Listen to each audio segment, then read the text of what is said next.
Price த Lord. உண்மை சம்பவம். எங்கள் வீட்டு மீட்டிங்க்கு வர ஒரு அக்கா, அவங்களுடைய ஹஸ்பண்ட் ஒரு 4 டேஸ்க்கு முன்னாடி என்ன இருக்குன்னா, ஆஃபீஸ் போயிட்டு வந்திருக்காங்க. ரொம்ப டயர்டாக இருக்குது, நீ வந்து என் தலையில் கை வச்சு ப்ரேயர் பண்ணுன்னு சொல்லியிருக்காங்க.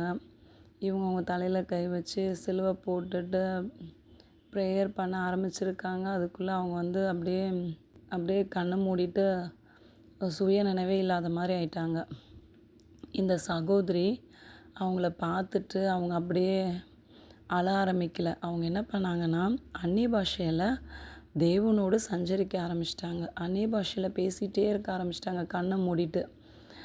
பக்கத்தில் அவங்க அத்தை, மகள் எல்லாருமே அவங்க அப்பாவை கூப்பிடுறாங்க, எழுப்புறாங்க, முகத்தில் தண்ணி தெளிக்கிறாங்க. ஒரு 20 நிமிஷமாக இந்த ஒரு போராட்டம்.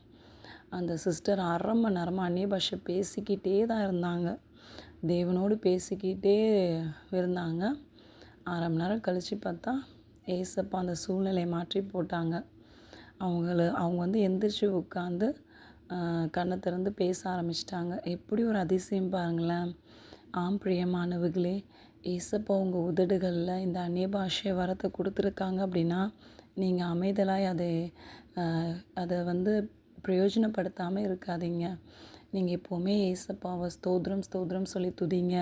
இல்லைனா அந்நிய பாஷையில் பேசிக்கொண்டே இருங்க. அந்நிய பாஷையில் பேசுகிறது என்னென்னா, நம்ம பரலோக பாஷையை பேசுகிறோம், தேவன்கிட்ட பேசுகிறோம், ரகசியங்களை பேசுகிறோம்.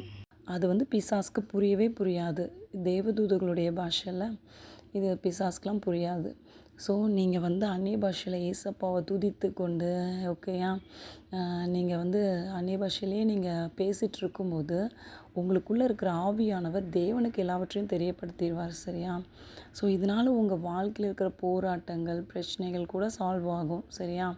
ஸோ உங்கள் உதடுகள் வந்து அதிகாரமுள்ள உதடுகளை வச்சுருக்கீங்க. ஸோ நம்ம நாவுனால் சொல்கிறது அப்படியே நடக்கும். கரெக்டாக?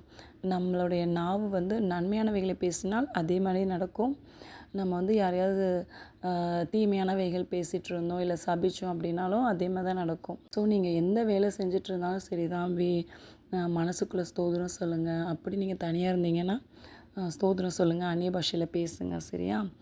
கர்த்தர் பிரியப்படுகிறார். கர்த்தர் உங்களை ஆசீர்வதிப்பார்.